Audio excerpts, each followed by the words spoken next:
Good morning everyone, welcome back to GK today. और आज हम डिस्कस करेंगे 28 मार्च के सबसे मोस्ट इम्पॉर्टेंट करंट अफेयर्स। अच्छा, एक चीज़ पहले मैं आपको बता दूं, पिछले वीक में मुझे ऐसा लगा कि शायद कुछ क्वेश्चंस मिस हो गए थे, तो आज उनको यहाँ पे इंक्लूड किया गया है। और जैसा कि आपको पता है कि कल ही हमने अपना जनवरी मंथ का करंट अफेयर्स फिनिश किया है, तो आज एक दिन का ब्रेक ले लेते हैं और आज किसी भी तरह का रिवीजन हम नहीं करेंगे लास्ट में, क्योंकि आज नंबर ऑफ क्वेश्चंस थोड़े ज़्यादा मैंने रखे हैं। जो क्वेश्चंस मिस हो गए थे उनको यहाँ पे इंक्लूड किया गया है, तो कल से हम लोग अपना रिवीजन फिर से स्टार्ट करेंगे। तो आज के लिए सिर्फ जो क्वेश्चन छूट गए हैं उनको हम यहाँ पे इंक्लूड कर रहे हैं और जो आज के करंट अफेयर्स हैं वो भी यहाँ पे देखने वाले हैं। ठीक है, तो आज बेसिकली आप कह सकते हैं कि सिर्फ ये प्योर करंट अफेयर्स का ही सेशन रहने वाला है, इस पर किसी तरह का रिविजन नहीं है। ठीक है, तो चलिए हम स्टार्ट करते हैं अपना सेशन। फर्स्ट क्वेश्चन है, when is the world tuberculosis day observed every year? तो वर्ल्ड टीबी डे हम कब ऑब्जर्व करते हैं? तो ये ऑब्जर्व होता है 24 मार्च को हर साल। इसलिए इस जो ग्लोबल एपिडेमिक है टीबी का, उसके बारे में अवेयरनेस क्रिएट करने के लिए, साथ ही अपने एफर्ट्स को बताने के लिए कि किस तरह से हम इस डिजीज़ को टोटली एलिमिनेट कर सकते हैं। ठीक है, 2018 का एक डेटा हाल ही में रिवील किया गया है, जिसमें ये पता चला कि 10 मिलियन लोग ऐसे हैं जो टीबी से ग्रसित थे, और जिसमें से 1.5 मिलियन ऐसे लोग हैं जिनकी डेथ हो गई जस्ट बिकॉज ऑफ टीबी। ठीक है, तो इस दिन एक वर्ल्ड टीबी समिट भी ऑर्गेनाइज किया गया। कहाँ पे? रुद्राक्ष कन्वेंशन सेंटर में, जो कि है वाराणसी सिटी में। ठीक है, इस साल के लिए अगर आपसे थीम पूछें कि थीम क्या थी, तो थीम रखी गई है yes we can end TB as per the World Health Organization. तो 3 बातें आपको याद रखनी है। सबसे पहले वर्ल्ड टीबी डे हम 24 मार्च को ऑब्जर्व करते हैं। इस वन वर्ल्ड टीबी समिट का जो कॉन्फ्रेंस था वो कहाँ पे हुआ? वाराणसी सिटी में। और इस साल के लिए थीम है yes we can end TB.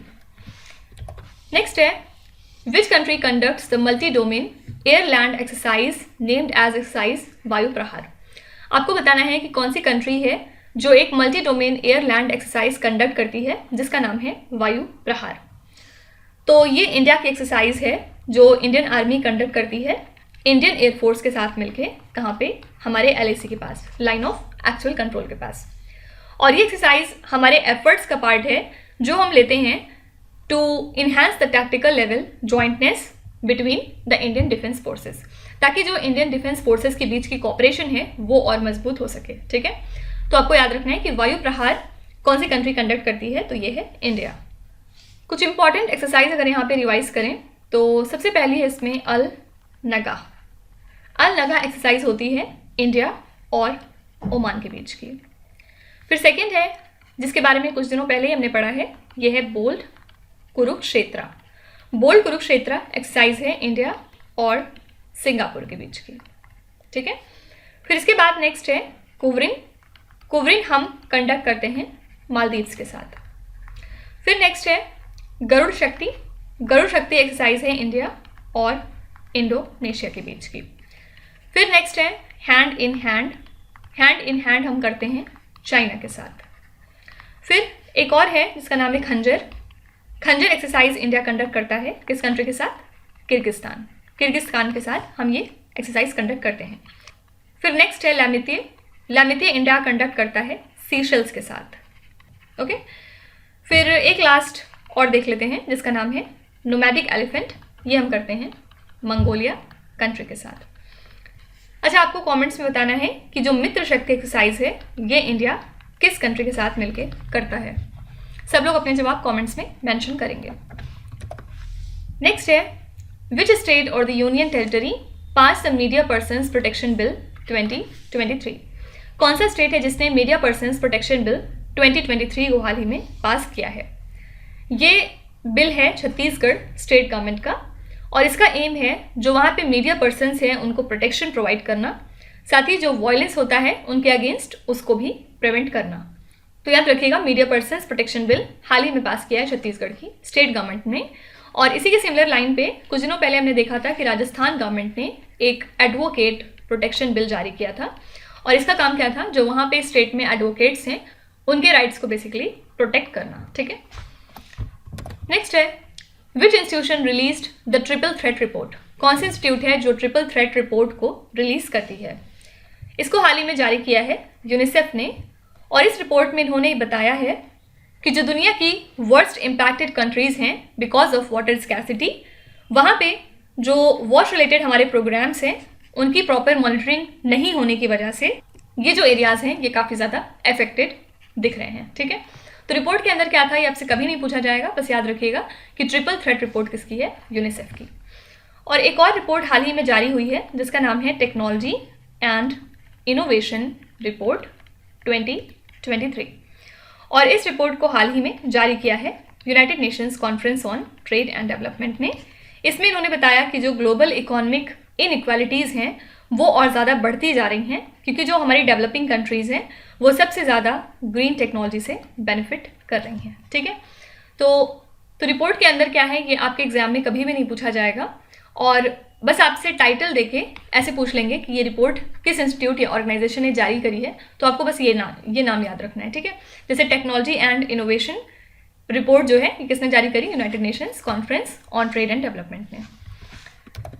Next है, which country recently introduced an anti LGBTQ act that makes it a crime to identify as LGBTQ।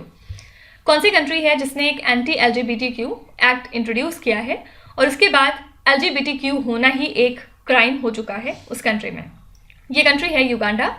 Uganda ने इंट्रोड्यूस किया है एक एंटी LGBTQ एक्ट, और इसके थ्रू इन्होंने जो गे युगांडन्स हैं उनको टारगेट किया है। ठीक है, Uganda basically one of the 30 African countries में आता है जिसने सेम सेक्स एक्ट्स को बैन किया हुआ है टोटली, और इस बिल में इन्होंने डेथ पेनल्टी प्रपोज करी है फॉर एग्रेवेटेड होमोसेक्सुअलिटी, जिसका मतलब है कि अगर कोई सेक्स करते पाया गया with an HIV positive person तो उसको डेथ पेनल्टी दी जाएगी। ठीक है, तो याद रखिएगा कि ये जो एंटी LGBTQ लॉज हैं ये कहाँ पे इंट्रोड्यूस हुए हैं हाल ही में, ये कंट्री है युगांडा।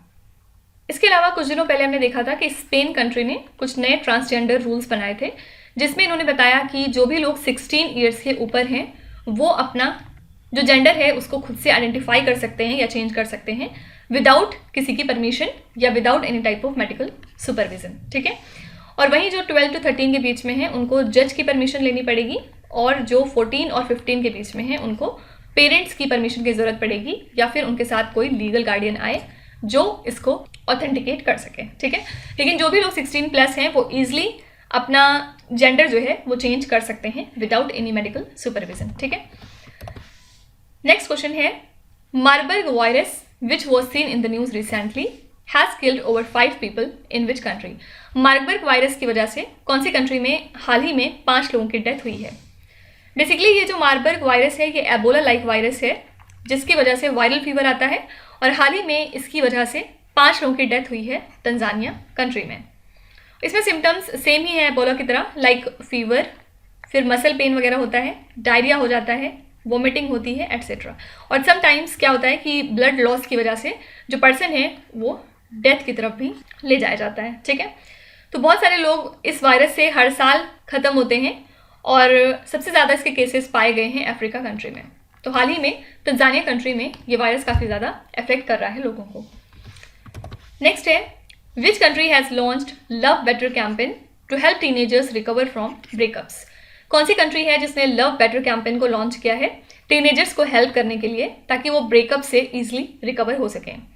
तो ये कंट्री है न्यूजीलैंड, और शायद इंडिया में भी इसकी काफ़ी ज़्यादा ज़रूरत है क्योंकि अब तो 5, 6, 7 के बच्चों को भी लगने लगता है कि उन्हें इश्क हो चुका है, और जब ब्रेकअप होता है तो उसके बाद वो सफ़र ऐसे करते हैं जैसे पता नहीं क्या चला गया हो, उनका कैरियर, लाइफ, फैमिली सब कुछ बर्बाद होकर रह जाता है। तो आई थिंक इस तरह के कैंपेन की इंडिया में काफ़ी ज़्यादा ज़रूरत है।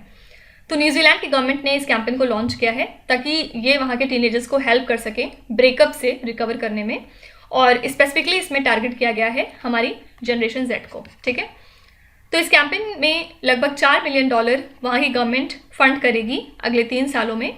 वहाँ पे जो मिनिस्ट्री ऑफ सोशल डेवलपमेंट है वो बेसिकली इतना अमाउंट देगी, किस लिए? ताकि जो टीन्स हैं वो हमारे ब्रेकअप से रिकवर हो सकें, और जो उनका रिलेशनशिप की वजह से हार्म होता है उनके कैरियर को लेके, अपनी हेल्थ को लेके, वो मिनिमाइज हो सके। ठीक है, तो ये एक अवेयरनेस कैंपेन है यूथ के लिए जो रन किया है न्यूजीलैंड की गवर्नमेंट ने। नेक्स्ट है, power of Siberia 2 gas pipeline aims to connect Siberia to which country. ये पाइपलाइन कौन सी कंट्री से साइबेरिया को कनेक्ट करती है आपको ये बताना है।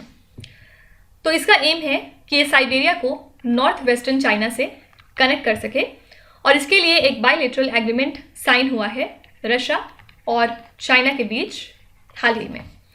तो ये जो प्रपोज्ड पाइपलाइन है ये यमल पेनिनसुला रिजर्व से गैस को लाके वेस्टर्न चाइना में डिलीवर करेगी, और ये कहाँ पे है, ये है साइबेरिया कंट्री में।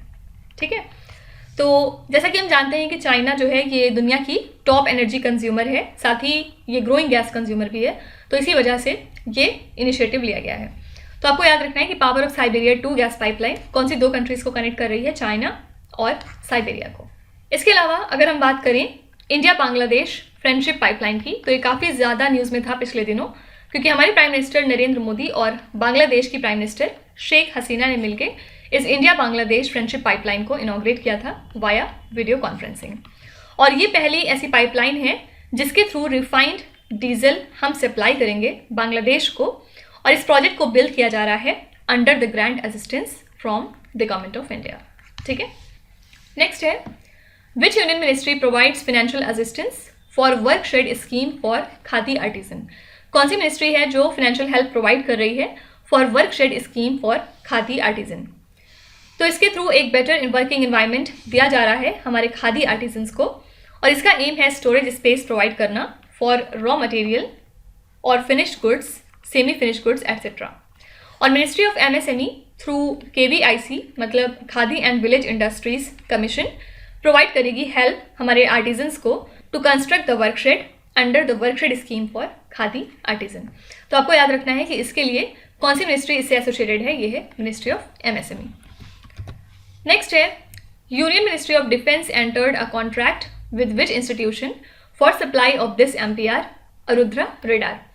यूनियन मिनिस्ट्री ऑफ डिफेंस ने किस पर्टिकुलर इंस्टीट्यूट के साथ एक कॉन्ट्रैक्ट साइन किया है for supply of this Arudra radar.